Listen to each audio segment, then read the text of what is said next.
PKL season 11 டே 1 action நல்லபடியாக நடந்து முடிஞ்சிருக்கு. நல்லா சிறப்பாக நடந்திருக்கு. போன தடவை மாதிரி ஆக்ஷன் இல்லாமல் இந்த தடவை கொஞ்சம் ஆக்ஷன் வேறு மாதிரி போயிருக்கு. நிறைய பிளேயருக்கு ஹை ப்ரைஸ்லாம் போயிருக்காங்க. நம்ம நினச்சி கூட பார்க்குற மாதிரி சின்ன பிளேயருக்குலாம் ஹை ப்ரைஸ் போயிருக்கு. பெரிய பிளேயர்னு பார்த்தீங்கன்னா அவங்களாம் கூட ஓரளவுக்கு கம்மியாகிட்டாங்க. இந்த ஆக்ஷன்லன்னு பார்த்தீங்கன்னா யங் பிளேயருக்கு நிறையா டீம் இன்வெஸ்ட் பண்ணியிருக்காங்க. ஓகே, எந்தெந்த டீம் எந்தெந்த பிளேயர் எடுத்திருக்காங்க, எந்த பிளேயர்லாம் ஹை ரிட்டன்ஷனுக்கு போயிருக்காங்க, எஃப்எம் மூலிமா எந்தெந்த பிளேயர் ரிட்டைன் பண்ணி பார்த்துருக்காங்க, எந்தெந்த பிளேயர்லாம் ஹை ரேட்டுக்கு விற்றுருக்காங்கன்றத சீக்கிரமாக பார்த்தலாம். போகலாமா? சரி, ஓகே. டே 1 ஆக்ஷன் எடுத்துக்கிட்டிங்கன்னா ஃபஸ்ட்டு 3 விதமாக பிடிச்சிருவாங்க. ஃபஸ்ட்டு ஆல்ரவுண்டர் கேட்டகரி பிரிப்பாங்க, அதுக்கப்புறம் டிஃபெண்டர் கேட்டகரி பிரிப்பாங்க, அதுக்கப்புறம் ரைடர் கேட்டகரி பிரிப்பாங்க. நம்ம ஃபஸ்ட்டே எதிர்பார்த்த மாதிரி தான் ஃபஸ்ட்டு ஃபாரின் பிளேயர்ஸ் தான் விட்டாங்க. ஈரான் நாட்டிலேருந்து நமக்கு வந்ததுன்னு பார்த்தீங்கன்னா மொதல் பிளேயர் முகமது ரேசா சியானி. இவர் வந்த உடனே பார்த்தீங்கன்னா தெலுங்கு டைட்டன்ஸும் யூபிஎல்லாம் போட்டி போட்டாங்க. நல்லா தெலுங்கு டைட்டன்ஸ் யாராக இருந்தாலும் தூக்குறாங்க. கையில் கிடச்சா எடுத்தலான்ற மாதிரி இருந்தாங்க போல். கொஞ்ச நாள் போட்டாங்க. அதுக்கப்புறம் இடையில குஜராத் ஜெயன்ஸும் ஹரியானா சிவஸும் வந்தாங்க இவங்களுக்கு போட்டி போடுறதுக்கு. கடைசியில் ஹரியானா சிவஸை தட்டி தூக்கிட்டு போயிட்டாங்க. எஃப்எம்எம் வச்சு ரீட்டைன் பண்ண முடியுமான்னு பார்த்தீங்கன்னா பிளேபிள்னால முடியலை. ஏன்னா அவங்கள்ட்ட இருக்கிற தொகையோடு தாண்டி போயிட்டார். அவர் ரீட்டைன் பண்ண முடியாதனால ஹரியானா சிவஸுக்கு போயிட்டார். இவர் ஒரு நல்ல தொகைக்கு தானே போயிருக்காரு. போன தடவை 2,35,00,000 போனார். இந்த தடவை ஒரு 2,07,00,000 போயிருக்காரு. ஒரு டிஃபென்சிங் டீமுக்கு தான் போயிருக்காரு.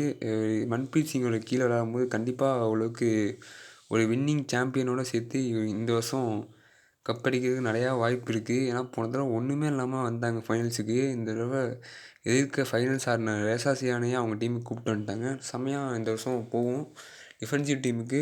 ஆல் தி பெஸ்ட் ஹரியானா சிவஸ். அடுத்ததாக பார்க்க போகிறதுன்னு பார்த்தீங்கன்னா ஃபஸ்ட்டில் அட்ராஜலி.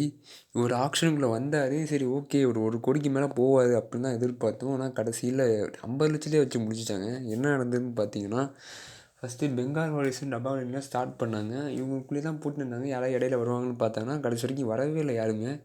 50 லட்சத்துக்கு சரி விற்றுட்டாங்க இதுக்கு பெங்கால் வாரியர்ஸுக்கு. சரி, எஃப்எம் வச்சு ரீட்டைன் பண்ணிடுவாங்க. ஏன்னா போன தடவை 1.5 கோடி, அதில் இல்லை ஒரு காப்பங்கு தான் இருக்கும். 50 லட்சம் ரீட்டைன் பண்ணிடுவாங்க எஃபிஎம் வச்சு அப்படின்னு தான் எதிர்பார்த்தோன்னா கரண்ட்லி பார்த்தீங்கன்னா ஒரு ஷாக்கான நியூஸ் தான். ரீட்டைன் பண்ணலை குஜராத் ஜெயின்ஸு. இவர் பெங்கால்ஸுக்கு போயிட்டார். மணிந்தர் சிங் ப்ளஸ் ஃபஸ்ல் அட்ராஜலி இவங்க 2 பேரும் காமும் சூப்பராக இருக்க போகுது அடுத்த சீசனுக்கு. பார்ப்போம் வெயிட் பண்ணி இந்த வருஷம் என்ன பண்ணுறாங்கன்னு பெங்கால் வாரியர்ஸு. அடுத்துட்டு 3ஆவதாக என்ட்ரான பிளேயர்னு பார்த்தீங்கன்னா டொமஸ்டிக் பிளேயர்னு ஆல்ரவுண்டர் கேட்டகரி சேர்ந்தவர் தான் நம்ம பவன் ஷராவத். பவன் ஷராவத் உள்ளே என்ட்ரானே யூம்பாவும் பெங்களூரு புல்ஸ் தான் தூக்குனாங்க கையை. மாற்றி இவங்க 2 பேர் மட்டும்தான் போட்டாங்க. உள்ளே யாருமே வேறு எந்த டீமுமே உள்ளே என்ட்ராகலை. யூம்பாவும் பெங்களூரு புல்ஸ் மட்டுமே போட்டி போட்டு கேட்ட 1,72,00,000 வரைக்கும் கொண்டு போயிட்டாங்க. அதுக்கப்புறம் பெங்களூரு புல்ஸை பாட்டு கேட்டாங்க ஆக்ஷனரு. சரி, நீங்கள் அதுக்கப்புறம் எடுக்கிறீங்களான்னு கேட்டதுக்கு இல்லை எங்களுக்கு இதே போதும் அப்படின்ட்டாங்க. ஆனால் யூம்பாவே கேட்ட 1,72,00,000 வாங்கிட்டாங்க.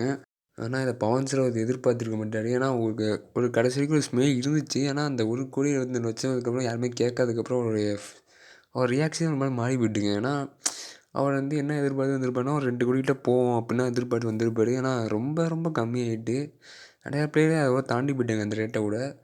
இவர் ஃபஸ்ட்டே வந்தாலே என்னமோ தெரில. சரி, அதுக்கப்புறம் தெலுங்கு டைட்டன்ஸை பாட்டு கேட்டாங்க. நான் மோஸ்ட்லி தெலுங்கு டைட்டன்ஸுக்கு போக மாட்டாருன்னு தான் நினச்சேன். ஆனால் கடைசியில் தொகை ரொம்ப கம்மியானனால எஃபிஎம் வச்சு ஈஸியாக ரிட்டர்ன் பண்ணிட்டாங்க. சரி, ஓகே, பெங்களூரு புல்ஸ் போகிறோன்னு நான் எதிர்பார்த்தேன். ஆனால் உள்ளே வந்தோடனே அவங்க தாங்க ஈஸியாக என்ட்ரானாங்க. போட்டி போட்டு இருந்தாங்க. ஆனால் ஒரு கட்டத்துக்கு மேலே முடியலை. ஏன்னா அவங்கள்ட்ட காஸ்டியூம் பார்க்கணும் இல்லையா, சரி எடுக்க முடியல. சரி, எஃப்எம் வச்சு ரிட்டர்ன் பண்ணிட்டாங்க தெலுங்கு டைட்டன்ஸு. இந்த சீசன் பவன் ஷராவத் தெலுங்கு டைட்டன்ஸுக்கு தான் ஆடுவார். சரி, ஓகே, நம்ம அடுத்ததாக பார்க்க போகிற பிளேயர்னு பார்த்துக்கிட்டிங்கன்னா கிஷன் தூல். இவர் ஒரு டிஃபெண்டரு. பட்னா பாய்ஸ்க்கு விளாண்டார். இவர் 70 லட்சத்துக்கு வாங்கியிருக்காங்க தெலுங்கு டைட்டன்ஸு. செம்மையான பையங்க 70 லட்சத்துக்கு. ஒரு பவன் ஷராவத் எடுத்தாச்சு. கேட்டகரியிலே பார்த்தீங்கன்னா 70 லட்சத்துக்கு அசால்ட்டாக கிஷன் தூள் எடுத்துட்டாங்க. சரி, நான் பட்னா பாய்ஸுக்கு போவார்னு நினச்சேன். ஆனால் 70 லட்சத்துக்கு எடுத்துட்டாங்க. குட் பையிங்க தெலுங்கு டைட்டன்ஸுக்கு. இந்த சீசனுக்கு நல்லா பண்ணுவாங்கன்னு நான் எதிர்பார்க்குறேன்.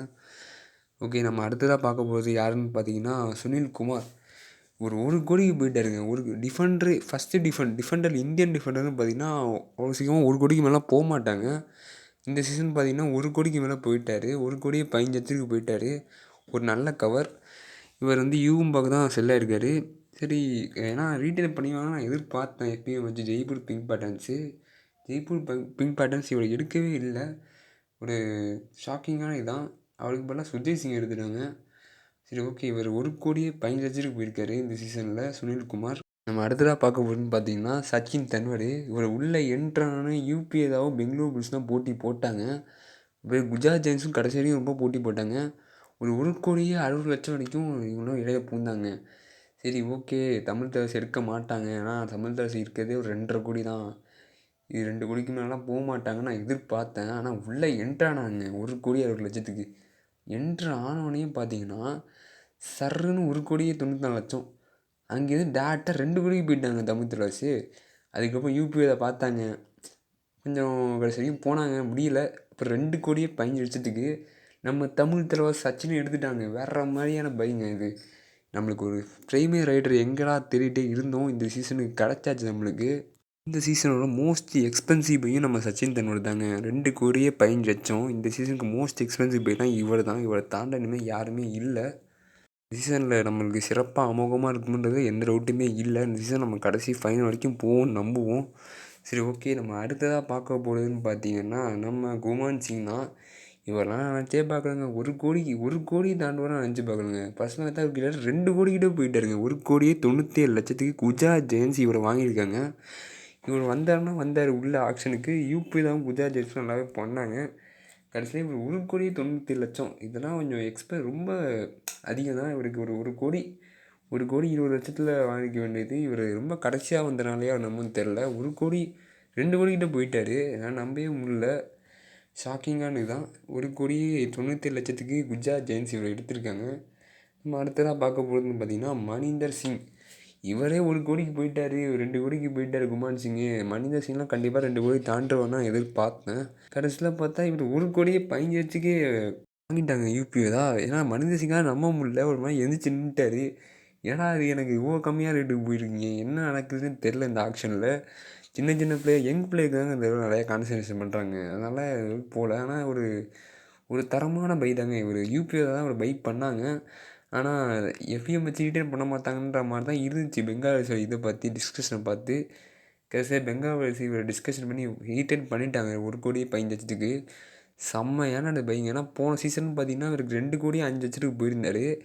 இப்போ அப்படியே பார்த்தீங்கன்னா கேட்டால் ஒரு 90,00,000 கேட்டால் ஆல்மோஸ்ட் போனால் ஒரு 1,00,00,000 மிச்சம் பண்ணியிருக்காங்க பெங்கால் வாரியர்ஸு இவரை ரிட்டைன் பண்ணி. ஒரு காம்போ பார்த்தீங்கன்னா ஃபசல் அட்டாச்சலி ப்ளஸ் மணிந்தர் சிங், 2 பேர் காம்போவும் இந்த சீசனில் தரமாக இருக்க போது எந்த டவுட்டுமே இல்லை அதில். ஓகே, ஏ கேட்டகரி லிஸ்ட் இதோட முடிஞ்சிடுச்சு. நம்ம கொஞ்ச நேரம் கழித்து பி கேட்டகரி லிஸ்ட் ஸ்டார்ட் பண்ணாங்க. பி கேட்டகரின்னு பார்த்தீங்கன்னா ஃபஸ்ட்டு ஆல்ரவுண்டராக நம்ம பரத் ஹூடா உள்ளே வந்தார். உங்களுக்கு கேட்டால் பார்த்தீங்கன்னா 1,03,00,000க்கு விற்றுருக்காங்க யூபிஏதாக்கு.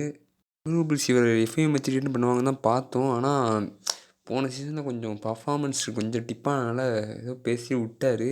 ஏன்னா இவரை கண்டுபிடிச்சதே பார்த்தீங்கன்னா ரன்வீர் சராவத் தான். பெங்களூரு புல்ஸ் கோச்சான ரன்வீர் சராவத் தான் இவரை கண்டே பிடிச்சாரு. ஒரு கிராமத்துலேருந்து கண்டெடுத்தாராமா. நல்லா விளையாடுச்சாரு. ஆனால் போன சீசனில் கொஞ்சம் பர்ஃபார்மன்ஸ் டிப்பானால விட்டாங்க.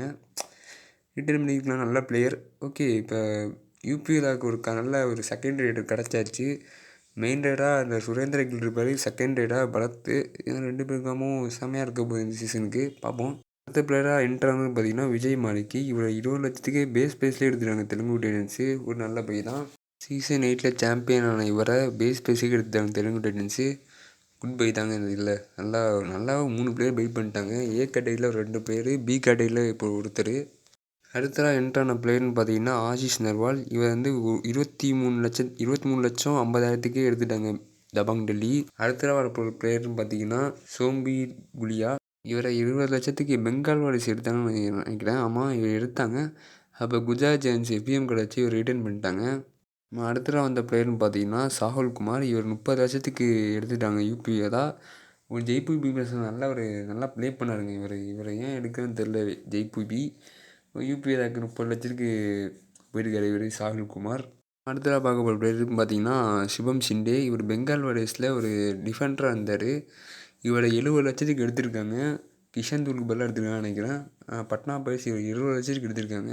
பெங்கால் வாரியர்ஸ் ரிட்டர்ன் பண்ணலை. ஏன்னா ஏற்கனவே ஒரு 2 பிளேயர் எடுத்துட்டாங்க. ஆனால் இவர் 70,00,000 எடுக்கலையா என்னன்னு தெரில. கொஞ்சம் ஹை ப்ரைஸ் தான் போயிருக்காரு. சிவம் ஷிண்டே 70,00,000க்கு எடுத்திருக்காங்க. அடுத்ததாக என்ட்ரான பிளேயர்னு பார்த்தீங்கன்னா சுர்ஜித் சிங்கு. ஆனால் இவர் 60,00,000க்கு போயிட்டாருங்க. ஆனால் நினச்சே பார்க்க 60,00,000லாம் போவார்னு. ஒரு பேஸ் ப்ரைஸில் ஒரு 30,00,000 40,00,000 முடிச்சிடுவாங்கன்னு பார்த்தோம். ஆனால் பெங்களூரு புல்ஸ் இவர் ரிட்டர்ன் பண்ணலை. இவர் 60,00,000க்கு எங்கே போயிருக்காருன்னு பார்த்தீங்கன்னா ஜேபிபிக்கு போயிருக்காரு. அதாவது ஜெய்ப்பூர் கிங் பேட்டர்ன்ஸ். சுனில்குமாருக்கு பதிலாக அவர் ரிட்டர்ன் பண்ணிக்கலாம்னு நினைக்கிறேன். சுனில்குமாருக்கு ஒரு இடத்த இவர் ரீப்ளேஸ் பண்ண போகிறார். ஒரு எக்ஸ்பீரியன்ஸ் பிளேயர்னால இவர் நல்ல தொகைக்கு போயிருக்காரு, 60 லட்சத்துக்கு. பார்ப்போம் இந்த சீசன் என்ன பண்ணுறாருன்னு ஜிபிபியில். அடுத்த உள்ள பிளேயர்னு பார்த்தீங்கன்னா மோஹித் கரால். 20 லட்சத்துக்கு புனே பட்டன் எடுத்திருக்காங்க. இந்த புனே பட்டன் இந்த ஆக்ஷன் டே 1 ஆக்ஷனில் ரொம்ப சைலண்ட்டாக இருந்தாங்க. அடுத்ததாக உள்ள பிளேயர்னு பார்த்தீங்கன்னா சித்தார்த் தேசாய். இவரை 26 லட்சத்துக்கு தமங்கல் எடுத்திருக்காங்க. செம்ம காமாக இருக்க போகுதுங்க இந்த சீசனில். ஒரு பக்கம் பார்த்தீங்கன்னா நிவின்குமார், இன்னொரு பக்கம் பார்த்தீங்கன்னா ஆஷிப் மலிக்கு, மூணாவதாக பார்த்தீங்கன்னா சித்தார்த் தேசாய். 3 பேர் காமும் எப்படி இருக்க போகுதுன்னு தெரியல இந்த சீசனில். செம்மையாக இருக்க போகுது. 3 பேருமே பக்காவான ரைடரு. அடுத்ததாக பார்க்க போகிற பிளேயர்னு பார்த்தீங்கன்னா நம்ம அஜிங்கே பவர் தாங்க. இவரெல்லாம் எதிரே பார்க்கலங்க. 1 கோடிக்கு மேலே போகிறேன்னு நான் சத்தியமாக எதிர்பார்க்கல. ஆனால் செம்மையான ஒரு ப்ரைஸுக்கு தான் போயிருக்காரு. நம்ம டீம்லேருந்து போகும்போது கொஞ்சம் நல்லா பெருமையாக தான் இருக்குது. 1 கோடிக்கு நம்ம என்ன நினச்சிருந்தோம்னா, சரி சச்சின்லாம் எடுக்க முடியாது அப்படின்ற மாதிரி தான் இருந்தோம். ஆனால் சச்சின் நம்ம எடுத்தனால இவர் எடுக்க முடியல. ஆனால் நமக்கு முன்னாடியே சொல்லியிருந்தார் சேரலா தானே, இவர் வந்து ஒரு எஃப்எம் வச்சு கூட ரிட்டர்ன் இருக்க வாய்ப்பு இருக்குது அப்படின்னு சொல்லியிருந்தாங்க. 1 கோடிக்கு மேலே போவான்னு யாருமே எதிர்பார்க்கல. 1 கோடிக்கு எங்கே போயிருக்காருன்னு பார்த்தீங்கன்னா, நம்ம பக்கத்து டீமான பெங்களூரு புல்ஸுக்கு தான் போயிருக்காரு. 1 கோடியே 10 லட்சத்துக்கு போயிருக்காரு இவர், Ajinkya Pawar. All the best. அடுத்ததாக வந்த பிளேயர்னு பார்த்தீங்கன்னா நம்ம பர்தீப் நர்வால். இவர் வந்து 1 கோடி போனால் எதிர்பார்த்தானா 20 லட்சத்துலேயே வச்சு முடிச்சுட்டாங்க. 70 லட்சத்தில் வச்சு முடிச்சிட்டாங்க. பார்த்தீங்கன்னா இவர் பெங்களூரு புல்ஸுக்கு போயிருக்காரு 70 லட்சத்துக்கு. யூபிஐ தான் ரிட்டர்ன் பண்ணுவான்னு நினச்சேன். யூபிஐ தான் ரிட்டர்ன் பண்ணல. ஒரு நல்ல விஷயம் தான். ஏன்னா அந்த டீமில் இருக்கும்போது இவர் நல்லா ப்ளே பண்ணல. இந்த டீமில் வந்து ரன்னிங் ஷாட்டுக்கு கீழே எப்படி ப்ளே பண்ணுறான்னு பார்ப்போம். அஜிங்கே பவார் ப்ளஸ் பர்தீப் நர்வால் நல்ல காம்போவாக தான் இருக்க போகுது இந்த சீசனில். டே 1 ஆக்ஷனில் கடைசியாக என்ட்ரான பிளேயர்னு பார்த்தீங்கன்னா நம்ம மஞ்சித் தான். இவர் 80 லட்சத்துக்கு எடுத்திருக்காங்க யூம்பா. பட்னா பைஸ் எஃப்எம் கிடச்சி ரிட்டர்ன் பண்ணலை. அதனால் இவர் யூம்பாவுக்கு போயிட்டார் 80 லட்சத்துக்கு.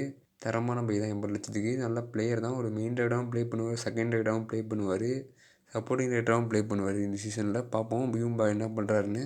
நம்ம கடைசியாக அன்சோல்டு பிளேயர் லிஸ்ட்டுன்னு பார்த்தீங்கன்னா விஷால் பரத்வாஜ் இவர் அன்சோல்டு இருக்கார். அடுத்ததாக ரோஹித் குலியா இவர் அன்சோல்டு ஆகிருக்காரு. நான் சர்ப்ரைஸ் ஆகலை. 3வதாக வைபவ் கர்ஜே இவரும் அன்சோல்டு இருக்கார். 4வது நம்ம தமிழகத்தை சேர்ந்த விஸ்வநாத் இவரும் அன்சோல்டு இருக்கார். ஆனால் கவலைப்படாதீங்க, டே 2 ஆப்ஷனில் அன்சோல்டான பிளேயர் கேட்டகரிஸில் இவங்க 4 பேரும் வருவாங்க. அதில் கண்டிப்பாக ஏதாவது ஒரு டீம் எடுப்பாங்க. ஏன்னா பிகே சீசன் விளையாண்டுருக்காங்கக்காக எடுப்பாங்க, பேக்கப் பிளேயருக்காவது. சரி, ஓகே. இந்த வீடியோ பிடிச்சிருந்தா மறக்காமல் சப்ஸ்கிரைப் பண்ணுங்கள், கமெண்ட் பண்ணுங்கள், லைக் பண்ணுங்கள். ஓகே, பாய்.